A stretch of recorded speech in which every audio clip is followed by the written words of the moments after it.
सा प्रयुक्ता वृषगजतुरगा दक्षिणावर्तवह्नि दिव्यास्त्रे पूर्णकुम्भा द्विजनृपगणिका पुष्पमाला पताका सद्यो मत्स्यं घृतं वा दधिमधुरजतं काञ्चनं शुक्लधान्यं मुक्ता माणिक्यलाजा सुकपिकनकुला पूर्वं स्तुते मंगलम।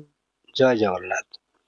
मु ज्योतिर्विद चंद्रशेखर नायक मोर चैनल ज्योतिषर जातक को आपण मानकु मोर अंतरर गभीरतम प्रदेशरु स्वागत जनाऊँ। बंधुगण, आमे जो शनि चलन 2025 आलोचना करुचे मेष ठारू आरंभ करी धनुराशि पर्यंत आमे आलोचना करि सारलेनी। एबे जिबा राशि चक्रर दशम राशि मकर राशि विषय रे आलोचना करिबा। मकर राशि रो मालिक होउचंती निजे शनिश्चर, तेणु शनिश्चर तांकर मकर राशि आ कुंभ राशि तुला राशि ये राशि प्रति टिके सदय होई थांती, क्षति करि न थांती बेसी।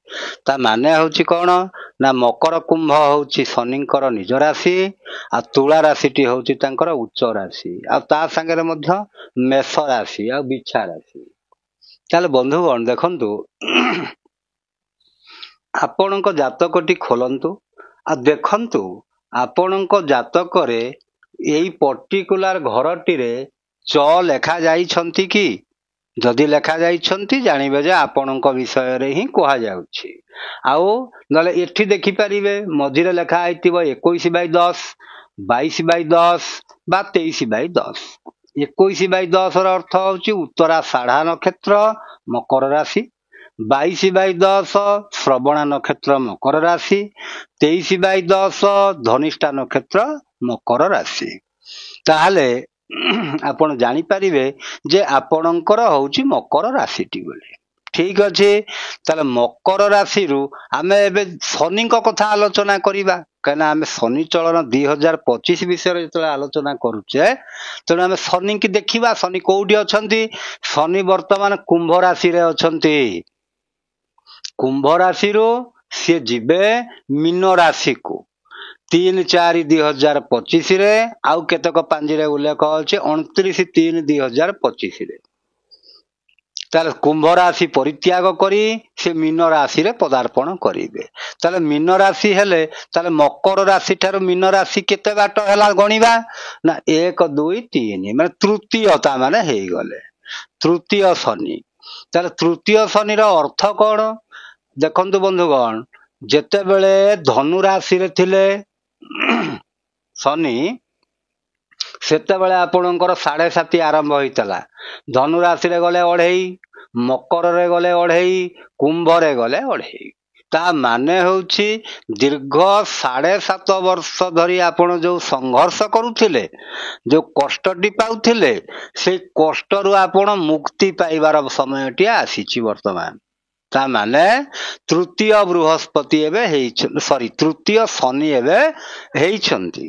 तेणु तृतीय शनि आमे जानिचे शनि को निज राशि ठारू केते केते नंबर हेले शुभ ना 3 नंबर 6 नंबर 10 नंबर 11 नंबर। ताले शनि जेहेतु मकर राशि को 3 नंबर होउछंती ताले तृतीय शनि बहुत सुंदर फलटिए तांकु देबे। तार अर्थ होउछि आगरु जो 7.5 वर्ष हलानी जो परिश्रम टिए करूथले से परिश्रमर फल बेसी आपण पाइ नांती। एबे फल पाइबार समयटा आसी जाइछि। शनि आपण को रिजल्ट देबे। कौन कौन आपण परिश्रम करिसंती दीर्घ 7.5 वर्ष धरी आपण ता माने फलटिए पाइबे।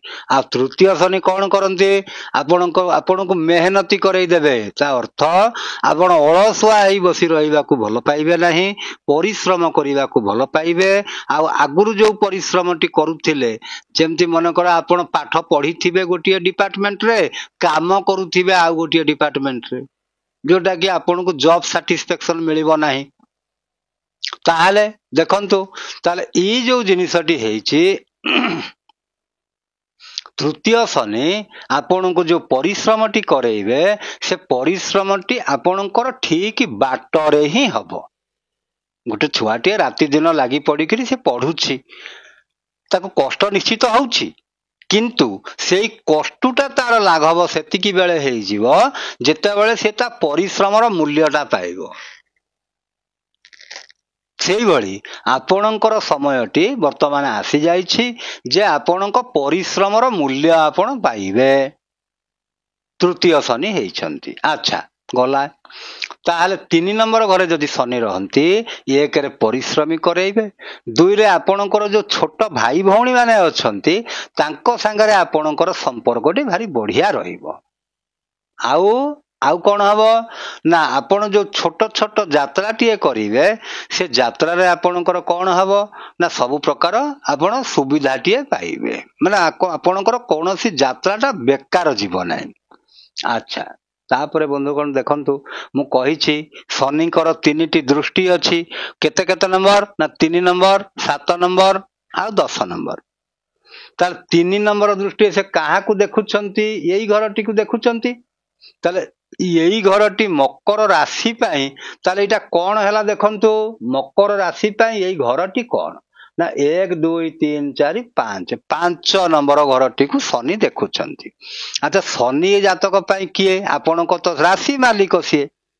ତାହେଲେ ଆପଣଙ୍କ ରାଶିର ସିଏ ହଉଛନ୍ତି ମାଲିକ। ତେଣୁ ସିଏ ଯୋଉ ଘରଟିକି ଦେଖନ୍ତୁ ବା ଯୋଉଠି ଥାନ୍ତୁ, ସେ ସେତିକି କ୍ଷତିକାରକ ଆପଣଙ୍କ ପାଇଁ ହେବେ ନାହିଁ। ତେଣୁ 5 ନମ୍ବର ଘରଟି ଆପଣଙ୍କର ଉଚ୍ଚ ଶିକ୍ଷାର ଘର, 5 ନମ୍ବର ଘରଟି ହଉଛି ସନ୍ତାନର ଘର, 5 ନମ୍ବର ଘରଟି ହଉଛି ଲଭ୍ ଆଉ ରୋମାନ୍ସର ଘର, ଇନୋଭେଟିଭ ଆଇଡିଆର ଘର। ତାହେଲେ ସେ ଯୋଉ ଘରଟି ଆପଣ କଣ କରିବେ ନା ସେ ଘରଟିର ଉନ୍ନତି ଶନି ନିଶ୍ଚିତ ଭାବରେ କରେଇବେ।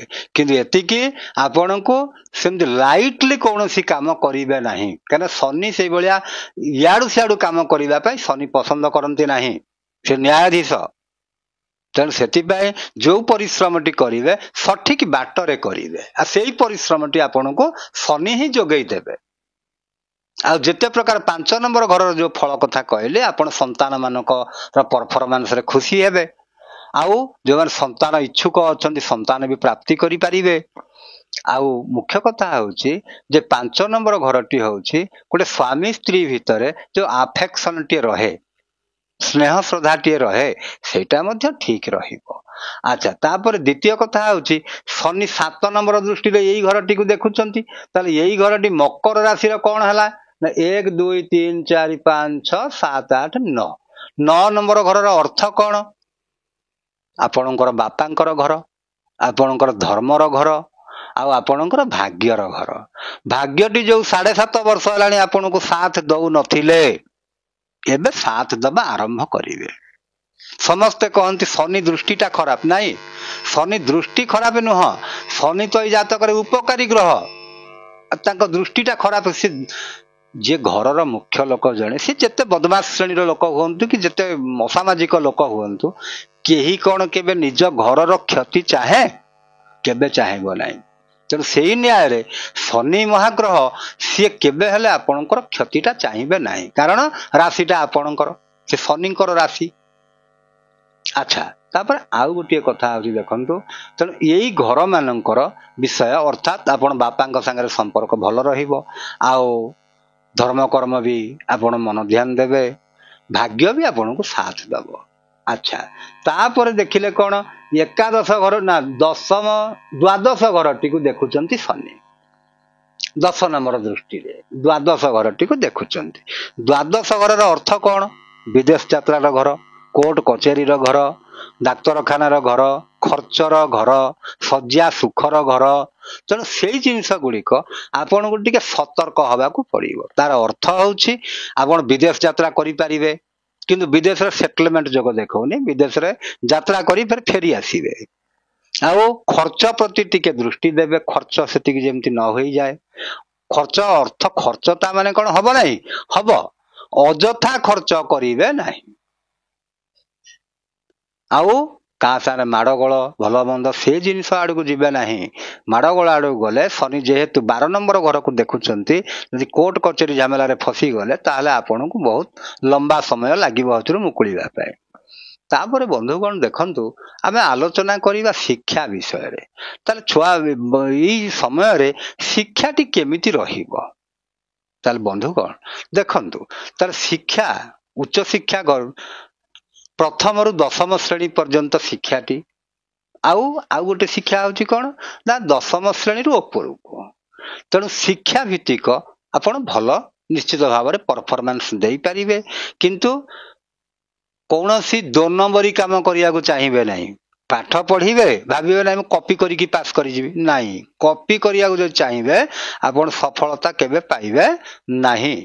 ଆଉ ବନ୍ଧୁଗଣ ମନେ ରଖନ୍ତୁ, କେହି ଅନ୍ୟାୟ ଉପାୟ କରିକିରି ସଫଳତାଟିଏ ପାଇଲେ ସେ ସଫଳତାକୁ ସଫଳତା ବୋଲି କୁହାଯାଏ ନା, ଆଉ ସେଟା ବେଶୀ ସମୟ ରହେ ନାହିଁ ସେ ସଫଳତା। ତେଣୁ ଛାତ୍ରଛାତ୍ରୀ ମାନେ ତମେ ପରିଶ୍ରମୀ ହୁଅ, ପରିଶ୍ରମ କର। ଆଚ୍ଛା, ଯଦି କହିବା ଆମେ ସ୍ୱାସ୍ଥ୍ୟ କଥାଟି, ତେଣୁ ଯେହେତୁ ଶନି 12 ନମ୍ବର ଘରଟିକୁ ଦେଖୁଛନ୍ତି, ଯାହା ଫଳରେ କି ଆପଣଙ୍କର ସ୍ୱାସ୍ଥ୍ୟାବସ୍ଥା ନର୍ମାଲ ରହିବ, ସେମିତି ଖରାପ ରହିବ ନାହିଁ। ଆଉ ଯୋଉ ଦେହ ଖରାପ ହବ ଆପଣ ଡାକ୍ତରଖାନାରେ ଚିକିତ୍ସା ହେଲେ ଭଲ ହେଇଯିବେ। ଆଉ ଯଦି ଆଲୋଚନା କରିବା ଚାକିରି ବାକିରି ବିଷୟରେ, ଯେଉଁ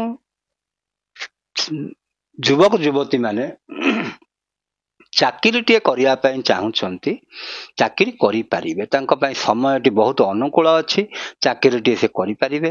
ଆଉ ଯେଉଁମାନେ ଚାକିରିରେ ଅଛନ୍ତି ସେମାନଙ୍କ ପାଇଁ ମଧ୍ୟ ସମୟଟି ବହୁତ ଭଲ ରହିବ, କାହିଁକିନା ସେମାନେ କିନ୍ତୁ ସମୟର ସଦୁପଯୋଗ କରିବେ, ଚାକିରିରେ କେବେ ଠକିବେ ନାହିଁ।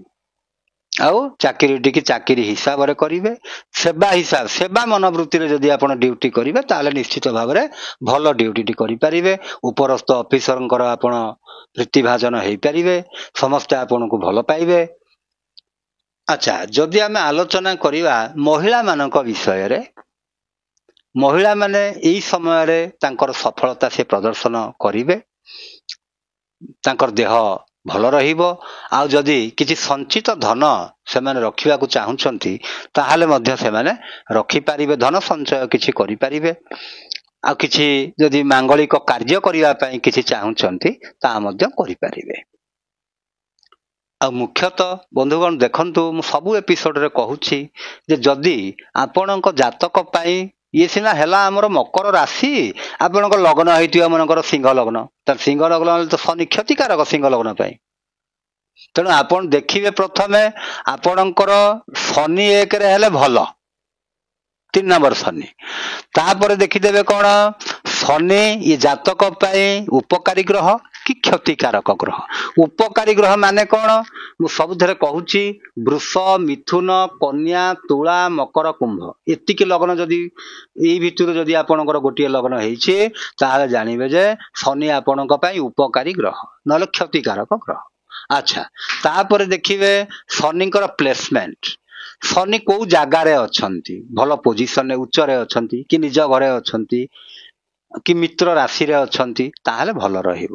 ଆଉ ଯଦି ନିଚ ରାଶିରେ ଥିବେ, ଶତ୍ରୁ ରାଶିରେ ଥିବେ ତାହେଲେ ସେ ଭଲ ରେଜଲ୍ଟ ଦେଇପାରିବେ ନାହିଁ। 3 ନମ୍ବର ହେତୁ ଶୁଭ, ସିଆଡୁ ହେତୁ ଅଶୁଭ, ମାନେ ଟିକେ ଆପଣଙ୍କ ଶୁଭ ଫଳରେ ଟିକେ କମ ହେଇଯିବ ତା ମାନେ।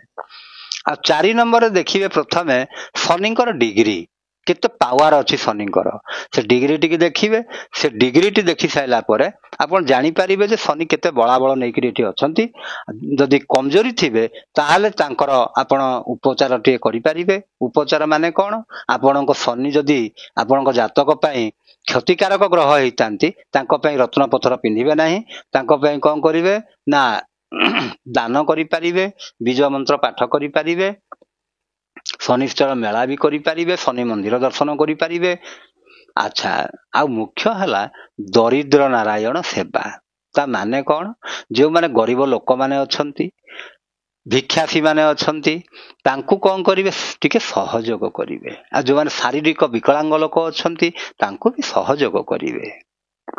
ଏତିକି ଯଦି କରିବେ ତାହେଲେ ଭଲ ରହିବ। ଆଉ ଶନି ଯଦି ଉପକାରୀ ଗ୍ରହ ଆପଣଙ୍କ ଜାତକ ପାଇଁ ହେଇଥାନ୍ତି ତାହେଲେ ତାଙ୍କ ପାଇଁ ଆପଣ ରତ୍ନ ପଥର ବି ଧାରଣ କରିପାରିବେ। ବନ୍ଧୁଗଣ, ମୁଁ ଭାବୁଛି ଆପଣ ମାନେ ବୁଝି ସାରିଲେଣି। ଯଦି ଭଲ ଲାଗିଥାଏ ଲାଇକ୍ କରିବେ, ସେୟାର କରିବେ, ସବସ୍କ୍ରାଇବ କରିବେ। ଏତିକିରେ ରହିଲି ବନ୍ଧୁଗଣ, ଜୟ ଜଗନ୍ନାଥ।